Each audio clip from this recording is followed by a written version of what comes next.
मुस्लिम समाजातील महिलांना बुरखा प्रिय आहे। बुरखा हा मुस्लिम समाजातील महिलांचा सन्मान आहे असं म्हटलंय यामिनी जाधव यांनी। सुषमा अंधारेंना शिवसेना किती माहिती आहे असा सवाल देखील यामिनी जाधव यांनी केलाय। ठाकरे गटानं मुस्लिम समाजाचा वापर केला असा आरोप देखील यामिनी जाधव यांनी केलेला आहे।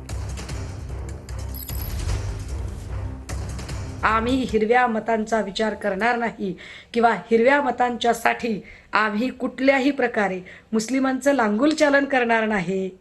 आता आम्हाला एकनाथ शिंदे साहेबांना प्रश्न विचारावासा वाटतोय की साहेब, यामिनी जाधव जो बुरखा वाटपाचा कार्यक्रम घेत आहेत ते कुणाच्या लांगुलचालनासाठी? कालपर्यंत तुम्हाला मुस्लिमांचा द्वेष वाटत होता, आज अचानक तुम्हाला बुरखा वाटप करण्याचा एकदम मोह होतो। याचा अर्थ फक्त आणि फक्त आता मुस्लिम मतांवर डोळा ठेवून तुम्हाला ही सगळी थेरं सुचत आहेत का?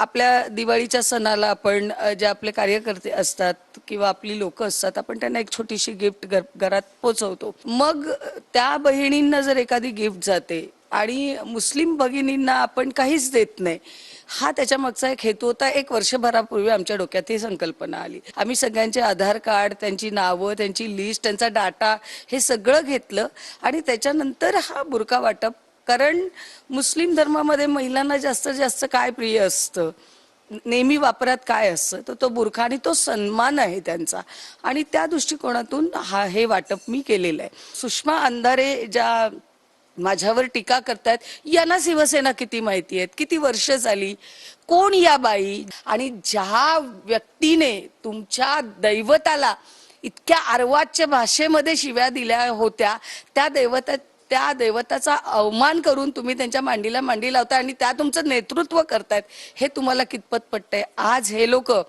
मुस्लिम धर्माचा यांनी वापर केला। मी आणि यशवंत जाधव साहेब छाती ठोकपणे सांगतो, हो, आम्ही मुस्लिम धर्मावर सुद्धा प्रेम करतो, आमच्या विभागात राहणाऱ्या प्रत्येक धर्मावर प्रेम करतो।